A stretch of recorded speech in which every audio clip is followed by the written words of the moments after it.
Hello everyone, welcome to the Brighters Hub. Hello everyone, मैं रोहित सिंह। अभी तक के लेक्चर में आपको मजा आया होगा और अभी तक के लेक्चर में आपने किसी भी डेटा के लिए मीन और मोड कैसे फाइंड करते हैं वो देखा। तो अब के लेक्चर में हम किसी भी डेटा के लिए, चाहे वो इंडिविजुअल हो चाहे वो ग्रुप्ड हो, उसके लिए हम मीडियन कैसे फाइंड करते हैं वो देखेंगे। तो आज के लेक्चर पे हम सिर्फ मीडियन पे फोकस करेंगे। मीडियन अर्थात मध्यस्थ। हिंदी मीडियम में थोड़ा ध्यान देंगे, क्वेश्चन में मध्यस्थ पूछा हो या माध्यिका पूछा हो, दोनों चीजें एक ही है। तो मैं सबसे पहले टेक्स्ट बुक पर ना जाकर एक नॉर्मल इंट्रोडक्शन का डिस्कशन करूंगा। टेक्स्ट बुक में इंडिविजुअल डाटा के लिए कोई एग्जांपल नहीं है, तो इंडिविजुअल डाटा के लिए मैं कोई एग्जांपल देकर आपको मैं पहले समझाने की कोशिश करूंगा। मान लीजिए कि आपके पास कोई एक डाटा है 2, 4, 6, 8, 10 और 12 और आपके पास एक और डाटा है 2, 8, 6, 4, 12, 10 और 14। आपके पास ऐसे दो डाटा है। दो डाटा में आपको मीडियन फाइंड करना है। डाटा देख के आपको पहले पहचानना होगा कि ये डाटा कौन से टाइप का है। डाटा देख के आपको क्लियर हो रहा होगा कि डाटा कॉमा कर करके लिखा हुआ है दोनों डाटा में, तो ये डाटा इंडिविजुअल टाइप का है। इंडिविजुअल टाइप का है तो इसके लिए फॉर्मूला अलग होगा, और जब डाटा ग्रुप टाइप के होंगे उनके लिए फॉर्मूला अलग होगा। ऐसे क्वेश्चन में जब आपको मीडियन फाइंड करना हो तो सबसे पहले आपको यह देखना है कि जो संख्या है, मीन्स जो डाटा है, वो सीधे क्रम में है या नहीं। मीन्स सबसे पहले आपको यह ध्यान देना है कि उसका जो क्रम है, उसका जो नंबर है, वो सीधा है या नहीं। सीधा है या नहीं इसका मतलब छोटी से बड़ी संख्या है या बड़ी से छोटी संख्या है। मीन्स जो आपका डाटा है वो या तो असेंडिंग ऑर्डर में या तो डिसेंडिंग ऑर्डर में होना चाहिए। मीन्स डाटा आपका या तो चढ़ते क्रम में या तो उतरते क्रम में होना चाहिए। तो इस डेटा को देख के क्लियर हो गया है कि ये डाटा आपका असेंडिंग ऑर्डर में है, मीन्स चढ़ते क्रम में है। चढ़ते क्रम का मतलब छोटी से बड़ी संख्या 2, 4, 6, 8, 10 और 12। तो जब आपका डेटा असेंडिंग या डिसेंडिंग ऑर्डर में है तो उस डेटा को आपको कुछ नहीं करना है। लेकिन जब आपका वो डेटा असेंडिंग ऑर्डर में नहीं हो तो या तो आपको उसको असेंडिंग ऑर्डर में या तो डिसेंडिंग ऑर्डर में लिखना पड़ेगा।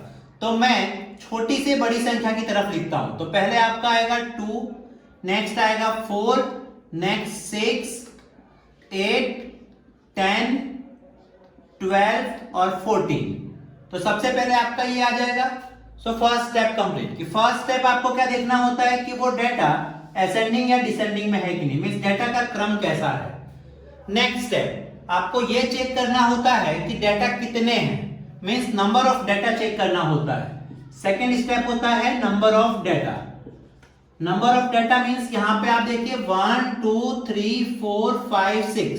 तो यहां पे आप लिख दीजिए n equal to 6। n means number of data आपका कितना है 6।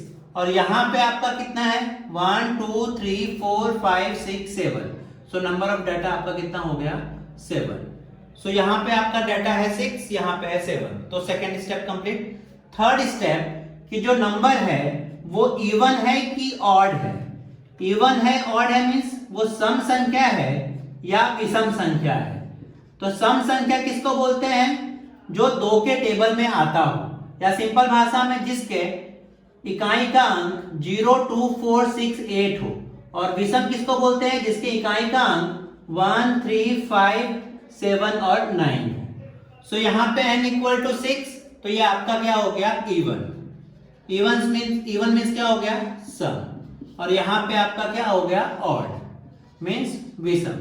ये मैंने दो अलग अलग एग्जांपल इसलिए लिए क्योंकि जब आपको मीडियन फाइंड करना होता है और जब डाटा इंडिविजुअल होता है तो इवन के लिए अलग फॉर्मूला है और ऑड के लिए आपका अलग फॉर्मूला है। इवन के लिए फॉर्मूला क्या है, तो m इक्वल टू m क्या है, तो मीडियन का symbolic representation m equal to n/2 term plus n/2 plus 1 term divide में आपका 2।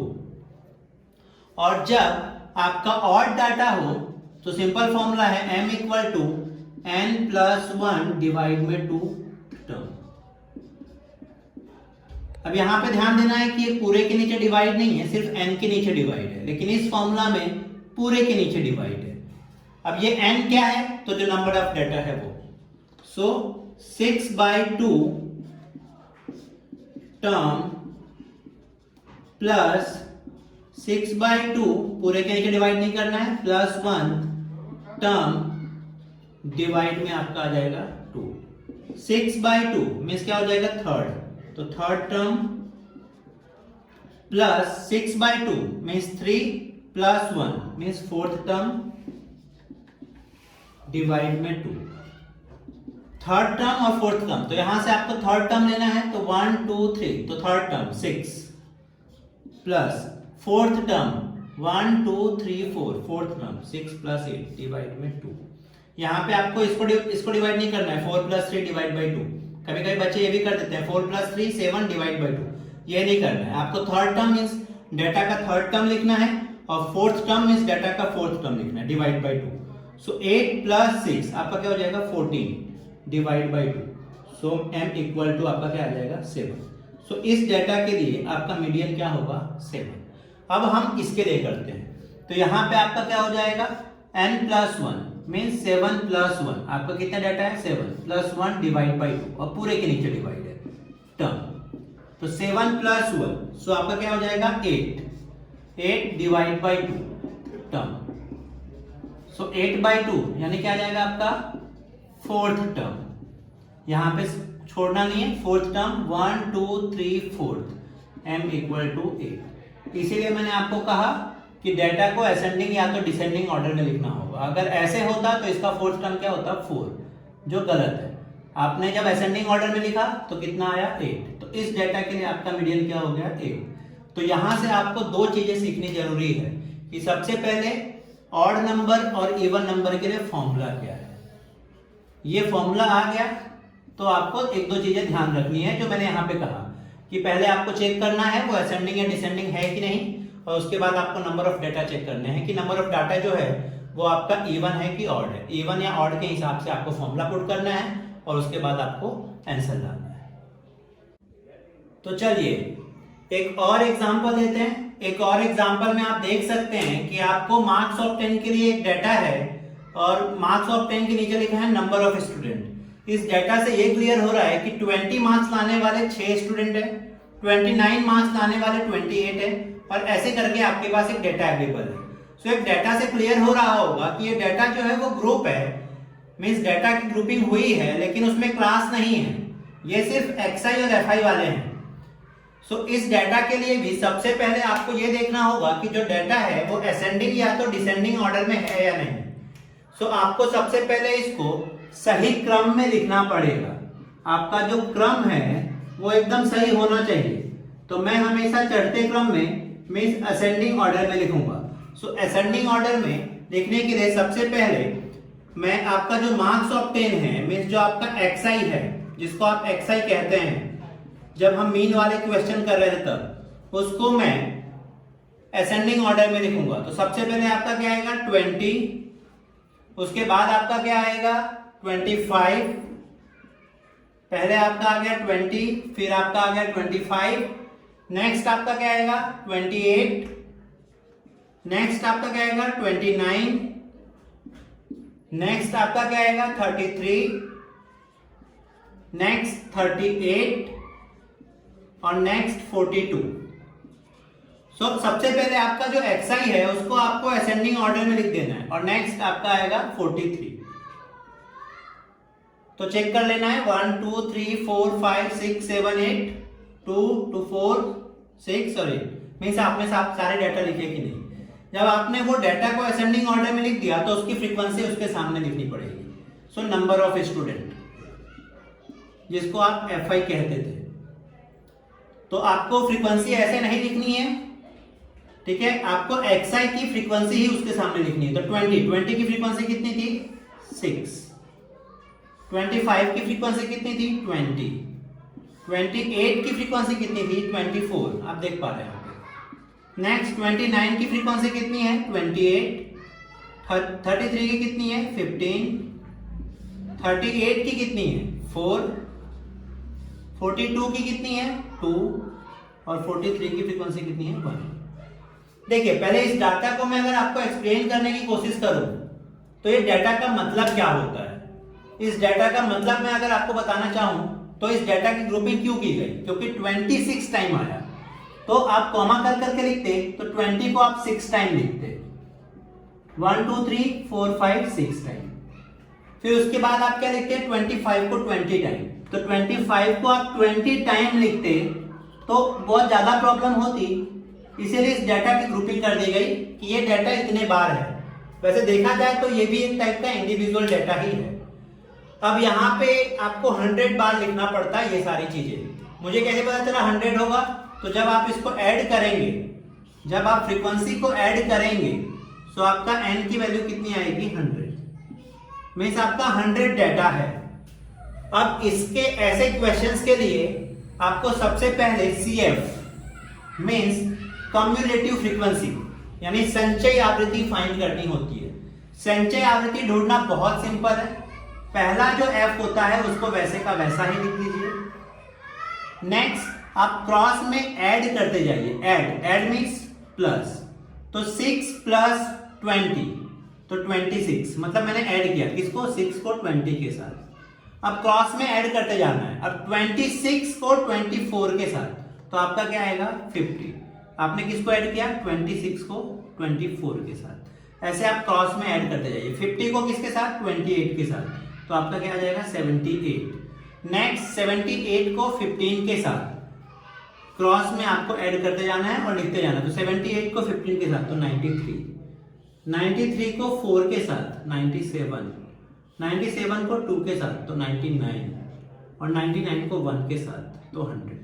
आपको कैसे पता चलेगा कि आपका कम्युलेटिव फ्रीक्वेंसी सही है, तो इसके लिए जो आपका लास्ट वैल्यू आएगा कम्युलेटिव फ्रीक्वेंसी का वो और आपका जो n की वैल्यू आई होगी वो दोनों हमेशा सेम आना चाहिए। अगर सेम नहीं आ रहा है तो या तो आपने कम्युलेटिव फ्रीक्वेंसी में कुछ मिस्टेक की है या तो आपने नंबर ऑफ स्टूडेंट में कुछ मिस्टेक किया है।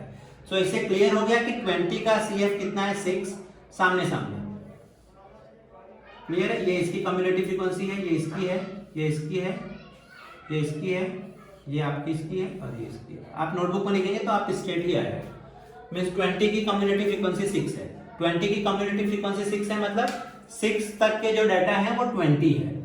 उसके बाद 26 तक मींस ये आपका 7th नंबर का डाटा है, ये आपका कौन से नंबर का डाटा है 7th नंबर का डाटा है, और ऐसे 26 नंबर तक आपका 25 ही आ रहा है। उसके बाद आपका जो डाटा है वो 28 है और वो 50 नंबर तक है, मींस 50th नंबर तक 28 है, 28 28 28 28 ऐसा 50 नंबर तक है। और उसके बाद आपका 29 है, मींस 51 नंबर पे 29 है, 52 नंबर पे 29 है, ऐसे करके 78 नंबर तक 29 है और ऐसे कंटिन्यूअस है। तो इतने डाटा को लिखने 100 बार लिखने की जगह एक आपका ग्रुपिंग कर दी गई है।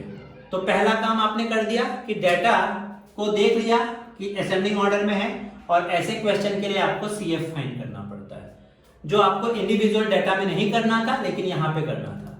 अब आपने ये देख लिया, तो जब आपके क्वेश्चन में क्लास नहीं हो तो ऐसे क्वेश्चन के लिए फॉर्मूला नए नए होते हैं। आपको ये चेक करना होता है कि नंबर ऑड है कि इवन, तो देख पा रहे हैं कि इवन है।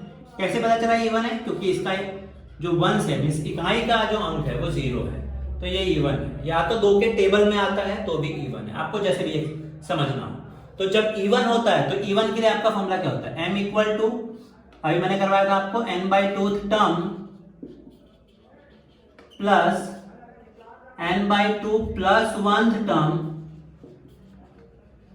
डिवाइड में आपका 2। अब n/2 तो आपका 100/2, आप डायरेक्ट भी लिख सकते हैं, n की जगह 100 तो 100/2 यानी आपका क्या आ गया 50th term plus n/2 means 100/2, 50 plus 1 51th term divide में 2। अब 50th टर्म मींस 50वां अवलोकन, 50th टर्म। तो आप यहां पे मैंने लिखा आप यहां से भी देख सकते हैं कि 50 नंबर पे आपका कौन सा टर्म है, 28, लेकिन 51 नंबर पे कौन सा है, तो यहां पे देखिए 29, और वैसे भी ये 50th नंबर तक 28 है, तो 28 के बाद का जो नेक्स्ट टर्म होगा वो क्या होगा, 29। अब यहां पे भी देखिए 50 नंबर पे क्या है, 28, तो 51 नंबर पे कौन सा टर्म होगा, 29, तो 50th टर्म आपका क्या होगा, 28 प्लस 51th टर्म क्या हो गया आपका, 29, और डिवाइड में आपका क्या हो गया, 2, तो 28 प्लस 29 डिवाइड बाई 2, तो आपका क्या हो जाएगा, 57 डिवाइड बाई 2, और 57 को आप डिवाइड करेंगे तो आपका कितना आएगा, 28.5। तो इस डेटा के लिए आपका जो मीडियन हो गया वो कितना हो गया आपका, 28.5। तो आज के लेक्चर में आपको कोई भी डाउट हो तो प्लीज आप कमेंट बॉक्स में पूछिए, मैं पूरी कोशिश करूंगा कि आपके डाउट को सॉल्व कर सकूं। अगर आज का वीडियो आपको पसंद आया हो तो इस वीडियो को लाइक कीजिए तथा अपने दोस्तों के साथ इस वीडियो को शेयर कीजिए तथा इस चैनल को सब्सक्राइब कीजिए, जिससे आने वाले वीडियो के नोटिफिकेशन आपको मिलते रहे। Thank you.